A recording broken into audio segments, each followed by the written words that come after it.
Bismillahirrahmanirrahim. Assalamualaikum warahmatullahi wabarakatuh. Alhamdulillah, puji syukur kita panjatkan kehadirat Allah Subhanahu wa taala. Allahumma shalli wa sallim ala sayyidina Muhammad. Shallu alaihi. Allahumma shalli wa sallim ala sayyidina Muhammad. Amma ba'd. Ini belum kok saya sudah mau meneteskan air mata ya. Masya Allah ya. Dilalahnya ya. Saya belum mau bicara Rasulullah. Betapa Rasulullah itu satu pribadi yang harus wajib kita cintai. Jadi itu kebutuhan kita, Bapak Ibu, gitu kan. Bukan kebutuhan Allah, kebutuhan Rasulullah. Tapi mencintai Rasulullah itu betul-betul kebutuhan kita, hajat kita. Ya, hajatul insan ilal rasul, hajat manusia akan rasul. Tadi mau kesini ini biasanya pamit ibu, tadi itu ke susu. Mbak Lita sama Mas Fuad tugasi ke sana, gotong-gotong kursi, Masya Allah, panitia itu luar biasa. Jadi karena yang di Joglo ini kursinya cuma 80 gitu. Ini kita tambahi tadi 30 atau 40 itu minjem RT di Podomulyo. Tadi Pak Fuad sama Mbak Lita panitia itu ke Podomulyo dulu, ngusungi kursi ke sini. Jazakumullah, hanya Allah yang bisa membalas. Terus saya lupa, biasanya pamit ibu itu nggak pamit. Mau ke sini baru ingat tadi, makanya saya telepon. Yang saya telepon bukan ibu sudah nggak bisa megang telepon. Ya, saya tadi telepon Mbak E, minta tolong dipamitkan, dimaafkan gitu. Dimaafkan. Biasanya kalau nggak dicekeli gitu ya, terus gitu ya, terus harus dipeluk dulu, dilus-lus dulu ya. Tak pamit nggih.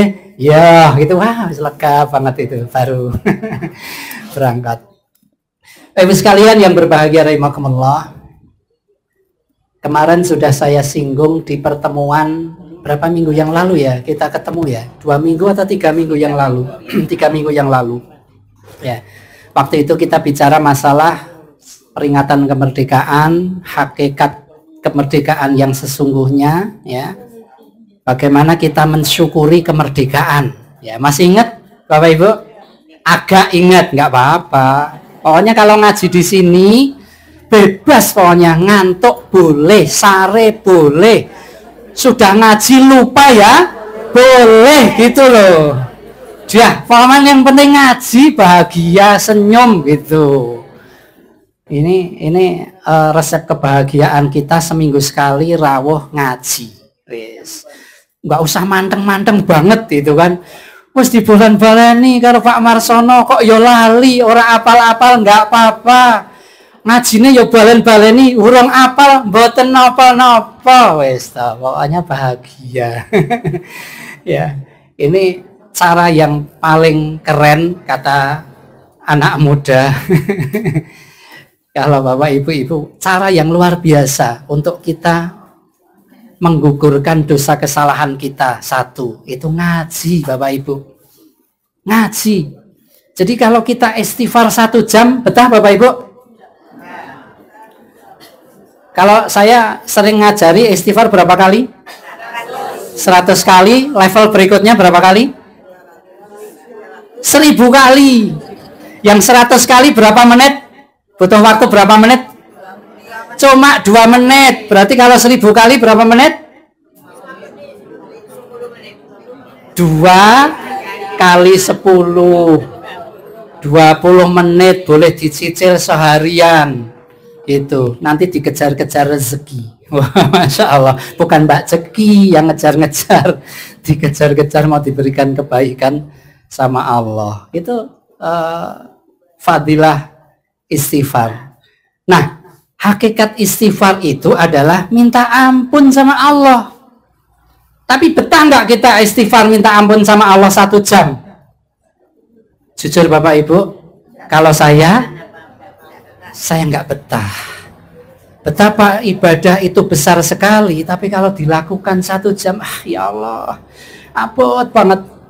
Kalau saya kok kan alasan, wah selarek nganu, selarek ini gitu kan. Ya, saya pernah menghukum gara-gara tidak sholat jamaah, kemudian sholat sendiri. pengen menghukum tapi nggak kuat. Perbandingannya kalau sholat sendiri dengan jamaah berapa kali lipat? 27 kali lipat. Artinya apa? Pahala kita sholat sendiri ibarat dapat telur 1 kilo, kalau jamaah berapa kilo? 27 kilo dapatnya. Berarti milih telur sekilo apa 27 kilo dapatnya? Beneran. Pilih emas 1 gram apa 27 gram? Kalau ada yang milih 1 gram, perlu dipertanyakan. Dimek baduke. Nggih. Pengen punya mobil 1 apa 27? Rumah 1 apa rumah 27? Berarti perbandingannya banyak sekali. Nah, saya sholat sendiri. Coba tak ngukum gitu kan. Saya sholat duhur 4 rakaat, tak baleni tak tambahin 4 rakaat. Aduh, kok abot banget ya. Tak tambahin 4 rakaat. Ora kuat itu. Itu baru nambahi sekali 2 kali. Itu ora kuat gitu loh. Nah, ini nggak perlu ditambah-tambahi. Cukup sholat jamaah ke masjid itu pahalanya 27 kali. Kalau kita sholat sehari jamaah sama dengan sholat 27 hari tidak jamaah. Itu perbandingannya sebesar itu. Itu. Nah, ini saya sedang pengen membandingkan istighfar kita yang tadi 1000 aja berat dengan kita ngaji 1 jam. Bapak Ibu, salah satu fadilah kita tholabul ilmi itu Allah mengutus malaikat untuk kemudian hadir di atas kita. Coba tengok ke atas Bapak Ibu. Alhamdulillah tidak kelihatan. Karena kalau kelihatan kita lari semuanya.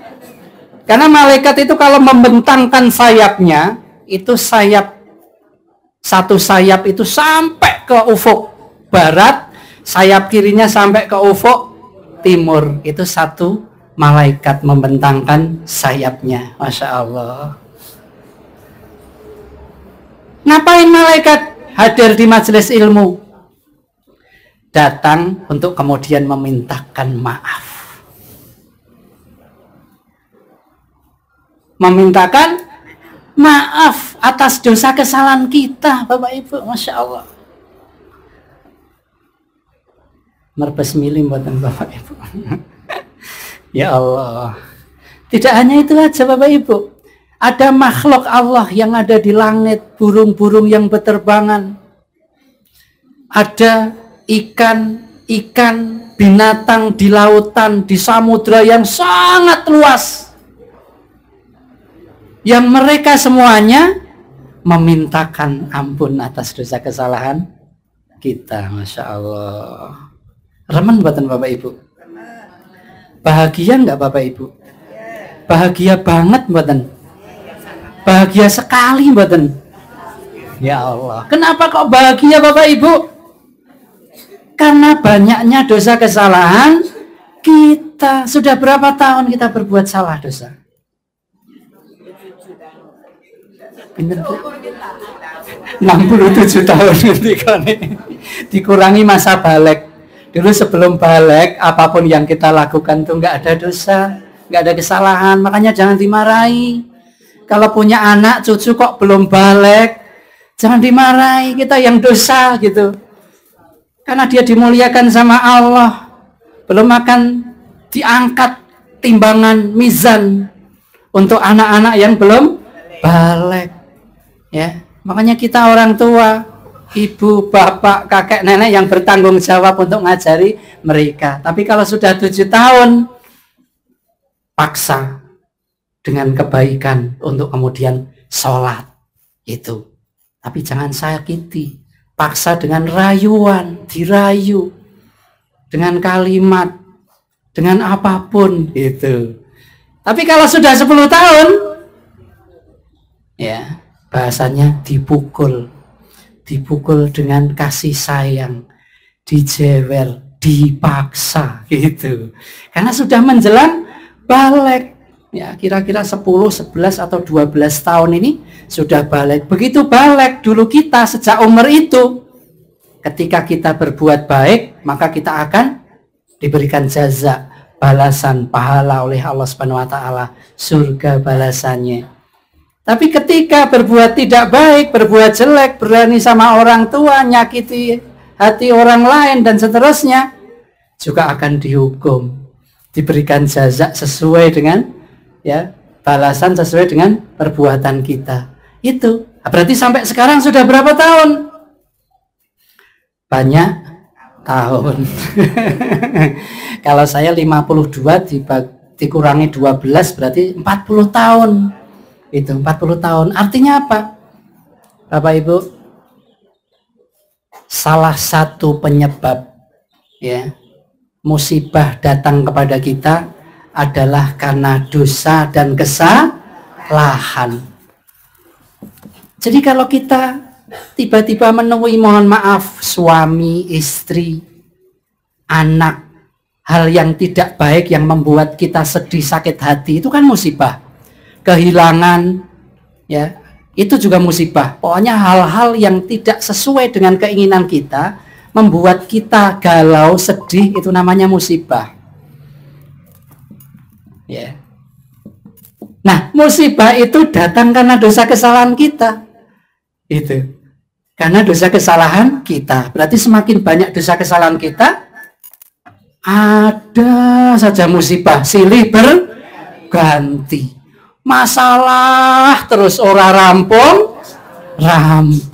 Bukan semakin berkurang masalahnya, tetapi bertambah-tambah. Na'udzubillah min dzalik. Itu. Makanya berbahagialah. Berbahagialah kita bisa ngaji, karena nggak cuma ngaji tapi ngaji istimewa. Semua ibadah kita ini, istighfar pengukur dosa kesalahan, sholawat pengukur dosa kesalahan, infak, sodakoh pengukur dosa dan kesalahan, umroh, haji, puasa, kita itu pengukur dosa dan kesalahan. Kenapa? Karena begitu kita beribadah, diampuni dosa kesalahan kita, turun rahmat Allah, kasih sayang Allah. Yang sakit jadi sehat, sembuh. Yang sedih jadi bahagia. Yang menderita jadi senang, bahagia pula. Itu cara Allah. Makanya semoga Allah istiqomah kita dalam kebaikan. Baik sekalian yang berbahagia rahimakumullah, ada kewajiban kita kepada Rasulullah. Wajibuna nahwar rusul. Kewajiban kita kepada Nabi Muhammad sallallahu alaihi wasallam. Apa itu? Yang pertama, al-imanu bihi. Mengimaninya. Bapak Ibu percaya? Yakin? Alhamdulillah. Karena ini madkhal ilal jannah, pintu masuk ke dalam surga. Nggak hanya madkhal ilal Islam, pintu masuk ke dalam Islam, tapi syahadah kita, syahadah kepada Allah dan Rasul adalah pintu gerbang masuk ke dalam surga. Pengen masuk surga? Siapa yang pengen masuk surga? Semua. Wah, alhamdulillah. Besok hampir-hampiran nggih. Surgane ngilen apa ngetan? Nek ngilen ngampiri kula. Wajibuna nahwa rasul yang kedua setelah al-imanu bihi adalah mahabbatuhu, mencintainya. Cinta sama Rasulullah. Ketika kita mengaku mencintai Rasulullah, maka mestinya lebih dari cinta yang lain. Ibu-ibu nggak boleh sedih, nggak boleh gondeli, bahkan nyemangati. Kalau sudah dengar azan, Allahu Akbar, Allahu Akbar, pon Pak, tinggal mawon. Masya Allah. Ini keikhlasan istri ketika ditinggalkan suami ke masjid akan mendapatkan pahala sholat berjamaah. Masya Allah. Anak cucu Ayo, ayo, ayo, ayo, ayo, ayo, kok tak hadiah sego goreng. Anak-anak saya itu kalau dengan nasi goreng itu Masya Allah, sudah makan kalau ada nasi goreng ya masih muat gitu. Mungkin nurun saya. Ya, ya. Kemudian yang ketiga setelah mencintainya adalah aksirus sholawat, memperbanyak sholawat atasnya. Siapa yang sudah sholawat, Bapak Ibu? Berapa kali sholawatnya sudah? Wah, Masya Allah, sudah 100 kali. Nggak dihitung sambil jalan-jalan, Masya Allah. Boleh, ya. Pokoknya yang banyak, ya. Sholawatnya. Mau sholawat yang pendek, Allahumma sholli ala Muhammad, Allahumma sholli ala Sayyidina Muhammad, boleh. Sampai innaka hamidum majid, boleh. Atau macam-macam sholawat, boleh. Monggo silahkan. Ya. Sambil bisikkan dalam hati kita, ya Allah, berilah kesempatan kelak aku mendapatkan syafaat Rasulmu ya Allah. Karena pada saat itu nggak ada yang mampu memberikan pertolongan di saat masa penantian yang panjang sekali, Bapak Ibu. Hanya saya bilang panjang itu nggak akan cukup untuk menggambarkan saking panjangnya penantian di padang mahsyar besok. Penantiannya panjang, semuanya dalam keadaan telanjang, bulat. Kemudian sahabat mikir, wah kok telanjang bulat ya? Padahal laki-laki perempuan. Apa kita tidak saling melihat? Wah. Ya kan? Mesti mikirnya kita kan gitu. Apa kata Rasulullah? Alah, rasempat. Gitu. Kenapa? Karena semuanya khawatir. Ya Allah, ternyata benar yang namanya hari pembalasan. Semuanya khawatir. Apa yang akan dibalas saya? Apa yang dulu saya lakukan? Ingat semuanya, video kita dari kecil sampai kita besar, tua, menjelang meninggal. Ada semua videonya. Ngeri semuanya, nggak sempat saling melihat. Pada saat itu matahari didekatkan sampai 1 mil. Saking dekatnya. Sekarang jaraknya berapa matahari? Berapa ratus mil? Lupa ya, dulu itu teorinya. Pokoknya pangkatnya itu 9 di atasnya itu saking uki, saking jauhnya. Lah ini kok didekatkan 1 mil. Panas nggak Bapak Ibu? Kalau kepanasan itu rasanya gimana? Sumuk rakaruan rasane. Gerah, panik gitu kan. Itu yang terjadi pada saat itu. Makanya ada yang ditenggelamkan oleh keringat. Ada yang keringatnya setinggi mata kaki, ya. Bahasa Inggrisnya polok. Ada yang setinggi dengkul, paha, wudel, sampai ke dada. Ada yang sampai ke dagu. Ada yang sampai ke hidung, bahkan tenggelam oleh keringatnya sendiri karena saking dekatnya matahari. Bagaimana nggak panik pada saat itu? Makanya semuanya mencari, dikira akan ada yang melindungi, membela. Sowan bupati, raiso. Sowan gubernur, aku apa meneh. Sowan presiden, enek sing iso, enggak ada yang bisa. Bahkan para nabi satu persatu yang jumlahnya ribuan. Ya, kalau nabi kan banyak. Ya, rasul yang kemudian ada 25. Dimintai tolong, enggak ada yang bisa kecuali Rasulullah yang bisa. Bahkan para nabi dan rasul datang kepada Rasulullah karena dimintai umatnya masing-masing untuk kemudian memberikan syafaat, membantu, menolong. Nggak ada yang bisa, hanya Rasulullah. Itu Bapak Ibu yang lahir tanggal 12 Rabiul Awal, yang kemudian hari ini bukan sekedar hafal hari kelahirannya, yaitu penting, tapi ada yang lebih penting. Apa itu? Tadi itu semangat kita untuk mencintainya, mengimaninya, bersolawat atasnya. Kemudian yang keempat, membelanya. Bagaimana membela Rasulullah, Bapak Ibu? Kalau ada yang menghina Rasulullah, Al-Quran, Allah, kita harus marah. Kita wajib marah. Walaupun marah bukan dengan anarkis, banting gelas, bukan, tapi kita nggak rela gitu. Ya, ada kisah Sampai anjing saja gigit ini tenggorokan orang gara-gara dia maki-maki Rasulullah di sebuah pertemuan besar. Rantai saja sampai lepas saking kuatnya anjing itu. Kok yo pas yang digigit itu kok yo tenggorokan. Anjing saja marah gitu. Ini saking cintanya kita kepada Rasulullah. Ya. Kemudian mencintai para pencintanya. Siapa yang mencintai Rasulullah? Satu, para sahabat. Abu Bakar, Umar bin Khattab, Utsman, Ali, dan seterusnya. Ada banyak sekali sahabat kita mencintainya. Para ulama, para kiai, ustadz yang dekat dengan sunnah-sunnahnya kita cintai. Bukan karena figurnya, bukan karena namanya, bukan karena posisi jabatannya, bukan. Tapi karena mereka mencintai Rasulullah, mencintai Allah dan Rasulnya, maka kita mencintainya. Itu. Jadi alasannya itu. Ya. Kemudian yang berikutnya adalah ihya'us sunnatihi, menghidupkan sunnah-sunnahnya. Siapa yang tadi bangun tidur baca doa?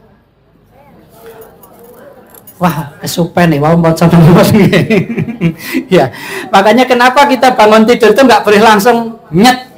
Bangun jalan nggak boleh, apalagi sudah sepuh, gitu, sudah lansia.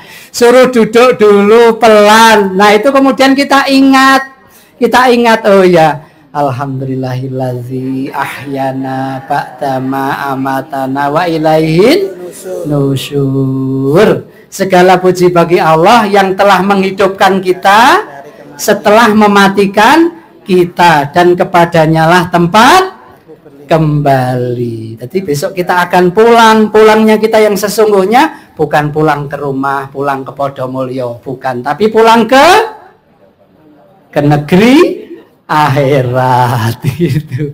Pulangnya cuma sekali, tok, til, gitu. Nggak bisa pergi lagi. Jadi kalau sudah pulang nggak bisa pergi. Kalau pulang-pulang ke yang lain, nah mudik itu setiap tahun bisa. Tapi kalau mudik ke negeri akhirat cuma sekali. Itu Bapak Ibu. Kemudian untuk mengakhiri pengajian Maulid ini, saya mendapatkan satu kisah yang cukup mengharukan. Saya akan bacakan. Ya, kita ngajinya pokoknya sampai jam 9 kayak biasanya. Ya. Sebentar.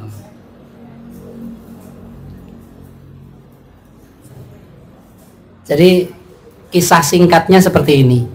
Jadi ada sahabat yang namanya Sawad bin Ghaziyah. Ya, saya pendekkan Sawad itu. Jadi sahabat Sawad ini saking cintanya kepada Rasulullah. Nah, semoga kita juga mencintai beliau. Pengen memeluk beliau gitu. Tapi cara beliau itu yang kemudian membuat semuanya mengharu biru gitu kan, karena kemudian beliau ternyata dulu ketika pas perang Badar, Rasulullah itu pas nyambuk kudanya, ya, pas nyabut cambuknya, sebelum nyambuk kudanya untuk kemudian berlari cepat mengejar musuh, itu pas narik ini nyenggol ini Sawat ini. Sakit Sawat itu, ya sempat Rasulullah kok ngono karo aku, padahal nggak sengaja dan nggak pernah tahu Rasulullah, sampai pada waktu hari itu baru tahu. Kemudian bilang, saya pengen balas apa yang dilakukan Rasulullah. Ya, sampai kemudian sahabat demi sahabat itu pasang badan untuk menggantikan posisi Rasulullah. Karena nggak rela kalau Rasulullah yang disakiti. Saking cintanya. Bahkan nggak cuma para sahabat, Hasan Hussein cucunya pun yang masih balita, masih kecil, nggak rela kalau kakeknya disakiti. Itu kisah singkatnya seperti itu. Nah, kisah panjangnya seperti ini. Saya bacakan. Bismillahirrahmanirrahim. Kisah Sawad bin Ghaziyah, ya, tentang cinta para sahabat kepada Rasulullah. Medan Badar pagi itu terasa tegang. Angin gurun berhembus kencang. Dan diketahuan tampak pasukan Quraisy yang jauh lebih banyak jumlahnya. Rasulullah berjalan di antara barisan sahabat, meluruskan shaf mereka.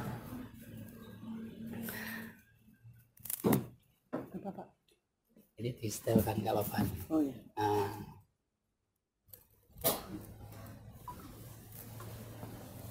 Sebentar, biasanya ada iklan deh. Oh nggak ada, langsung gitu. Nanti kalau belum selesai diulangi lagi. Nah ini saya bacakan kisahnya sambil diiringi instrumen. Beliau membawa tongkat kecil di tangan, ya. Dengan lembut namun tegas beliau memimpin pasukan, ya, menegakkan kudanya, kemudian menyeru, luruskan barisan kalian, sesungguhnya lurusnya shaf adalah bagian dari kesempurnaan jihad di jalan Allah. Wah, ternyata yang bikin getar pasukan itu sampai shaf pasukan aja bisa diluruskan oleh Rasulullah. Beliau lalu menyentuhkan tongkat itu, ya, ke kudanya untuk kemudian kudanya itu kemudian tegak siap untuk kemudian bertempur. Tapi ternyata nggak terasa Rasulullah itu nyenggol sawat, ya, nyenggol tubuh sawat, ya, kena kulitnya, ya, kulit bagian perut dilala itu. Mungkin kalau sakit juga nggak seberapa, ya. Sampai kemudian Rasulullah luruskan seperti itu. Namun tiba-tiba sawat menundukkan wajahnya, ya. Ternyata dia kena tadi yang Rasulullah tidak terasa, ya. Sampai kemudian sawat suatu saat menemui Rasulullah, kemudian menyampaikan, ya Rasulullah, dulu engkau pernah menyakitiku.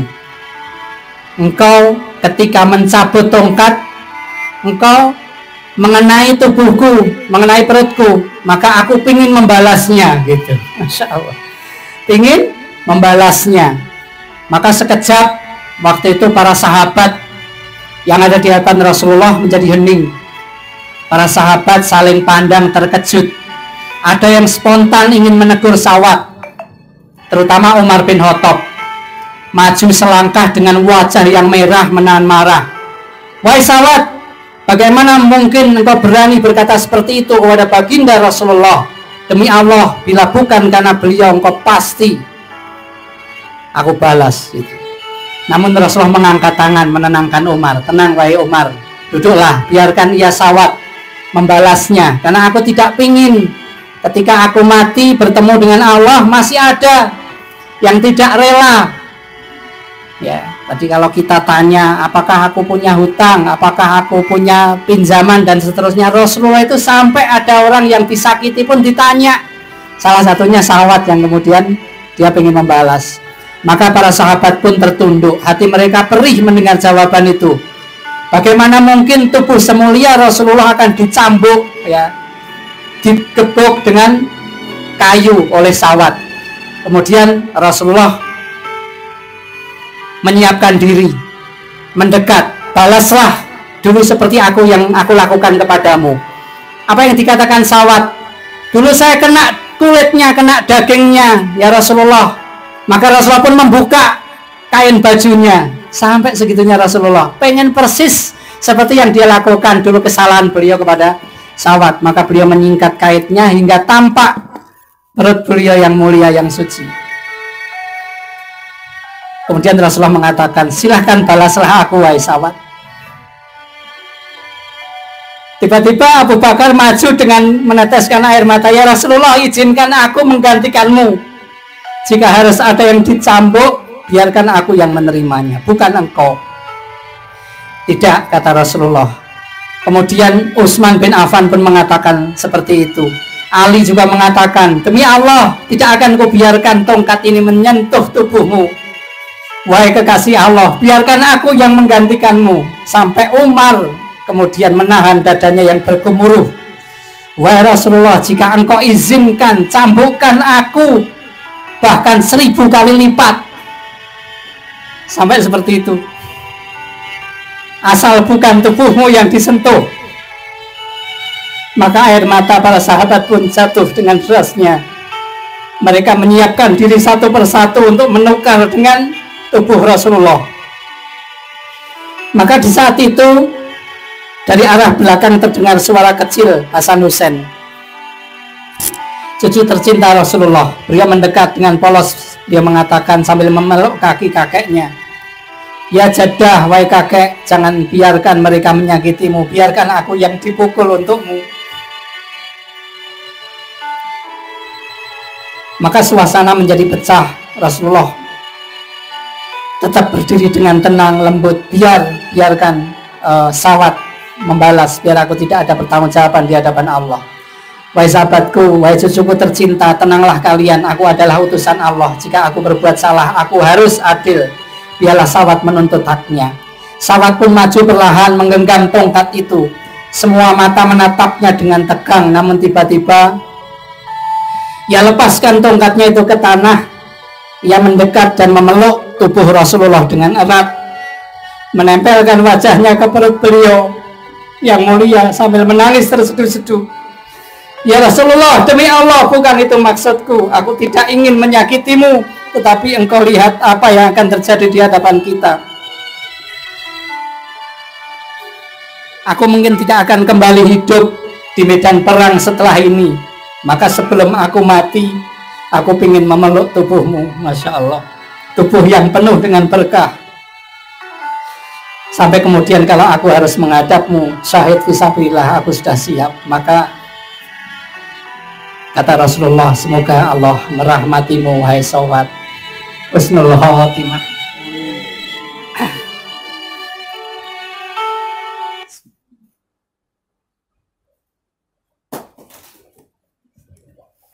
Mari Bapak Ibu, kita sama-sama berdoa. Kita akhiri acara pengajian siang hari ini. Kita awali dengan membaca istighfar, mohon ampun kepada Allah Subhanahu wa taala atas dosa dan kesalahan kita. Kita mintakan maaf ampun pula orang-orang yang kita cintai, kita sayangi, suami kita, istri kita, baik yang masih ada maupun yang sudah tiada, orang tua kita, baik yang ada maupun sudah tiada, kakek, nenek kita, semuanya orang-orang yang sangat berjasa terhadap kita, mendoakan kita, ya, bukan hanya keringat, air mata, beliau berikan semuanya untuk kita, anak cucunya, juga untuk anak cucu kita semuanya, baik yang sudah lahir maupun yang belum lahir, anak turun kita sampai kapanpun. Semoga senantiasa Allah jaga, Allah lindungi semuanya. Alhamdulillahirabbil alamin. Allahumma shalli wa sallim ala sayyidina Muhammad wa ala ali sayyidina Muhammad. Allahumma ighfir lil mu'minina wal mu'minat wal muslimina wal muslimat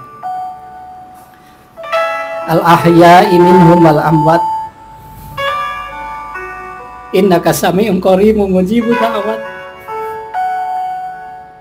Wa ya qadiyal hajat birahmatika ya arhamar rahimin. Allahumma ya Allah, ampuni dosa kesalahan kami ya Allah. Di pagi hari ini kami memperingati Maulid Nabi. Maafkan kami, ampuni kami ya Allah, yang belum bisa mencintai Rasul-Mu dengan sebaik-baiknya ya Allah. Masih sedikit sholawat kami ya Allah, padahal kami mengakui mencintainya. Allahumma ya Allah, ampuni dosa kesalahan kami ya Allah. Sering kami tidak sabar ya Allah, mudah sakit hati, sering marah-marah ya Allah. Ampuni kami semuanya ya Allah. Kami marah, tidak sabar kepada orang-orang yang mestinya kami lembut hatinya, kami mencintainya dengan sepenuh hati, segenap perasaan kami ya Allah. Ampuni kami ya Allah. Allahumma ya Allah, ampuni kami yang belum bisa memberikan yang terbaik untuk orang-orang yang kami cintai, kami sayangi ya Allah. Padahal kami pernah berjanji untuk memberikan yang terbaik untuk mereka. suami untuk istri, istri untuk suami, orang tua untuk anak-anak, anak-anak untuk orang tua, ya Allah. Ampuni kami, ya Allah, yang belum bersemangat dalam beribadah, ya Allah. Masih saja banyak alasan kami untuk beribadah kepadamu, ya Allah. Allahumma ya Allah, berilah kami kesabaran hingga akhir hayat kami, ya Allah, istiqomah dalam kebaikan, ya Allah. Allahumma ya Allah, jadikanlah rumah-rumah kami baiti jannati, rumah-rumah yang penuh dengan suasana surgawi, ya Allah, yang penghuni rumah-rumah kami adalah calon-calon penghuni surgamu nanti, ya Allah. Allahumma ya Allah, jadikanlah rumah tangga kami, rumah tangga anak cucu kami semuanya, ya Allah, rumah tangga yang senantiasa tenang, damai dan bahagia, keluarga yang sakinah, mawadah, warahmah, ya Allah. Jaga dan lindungi kami semuanya, anak cucu kami semuanya, ya Allah, di mana saja mereka berada, ya Allah, mungkin jauh dari kami, ya Allah. Tolong jaga mereka, lindungi mereka semuanya, ya Allah. Senantiasa dalam keadaan sehat walafiat jasmani rohaninya, selamat dunia akhiratnya, dan bahagia lahir batinnya, ya Allah. Berilah kami kemudahan untuk mendapatkan rezeki yang baik, ya Allah, yang halalan thayyiban mubarakan, yang halal baik dan penuh dengan keberkahan, ya Allah, yang membuat kami semakin dekat kepadamu, ya Allah, hati kami semakin tenang, tentram dan bahagia, ya Allah. Allahumma ya Allah, berilah kemudahan di setiap ujian dan cobaan, di setiap masalah kami, ya Allah. Berilah kemudahan jalan keluar yang terbaik, ya Allah. Kalau ada di antara kami yang sedang sakit, ya Allah, berilah kesabaran, ya Allah. Sembuhkanlah, sehatkanlah kembali, ya Allah. Tidak mudah mengeluh, ya Allah. Jadikanlah itu semuanya menjadi penggugur dosa-dosa dan kesalahan kami yang sangat banyak, ya Allah. Allahumma ja'alna hajjan mabruran wa sa'yan mashkuran wa dzamban maghfuran wa tijaratan lan tabur. Terimalah haji umroh kami, ya Allah. Bagi yang belum ke sana, ya Allah, kami pingin sekali ke sana, ya Allah. Semoga sebelum datang ajal kami, kau beri kesempatan untuk datang ke Baitullah, ke tanah sucimu, ya Allah, ke Mekah Al-Mukarramah, ke Madinah Al-Munawwarah, ya Allah. Kalaupun belum sampai hingga ajal kami datang, ya Allah, catatlah kami pernah ke sana, ya Allah, karena keinginan kami yang sangat kuat, ya Allah. Rabbana atina fid dunya hasanah wa fil akhirati hasanah wa qina azabannar wa qina azabannar wa qina azabannar wa adkhilnal jannata ma'al abrar ya aziz ya ghafar ya rabbal alamin. Subhana rabbika rabbil izzati amma yasifun wassalamun alal mursalin walhamdulillahi rabbil alamin. Al-Fatihah. A'udzubillahi minasyaitonirrajim. Bismillahirrahmanirrahim. Alhamdulillahirabbil alamin. Arrahmanirrahim. Maliki yaumiddin. Iyyaka na'budu wa iyyaka nasta'in. Ihdinas siratal mustaqim. Siratal ladzina an'amta 'alaihim ghairil maghdubi 'alaihim waladdallin.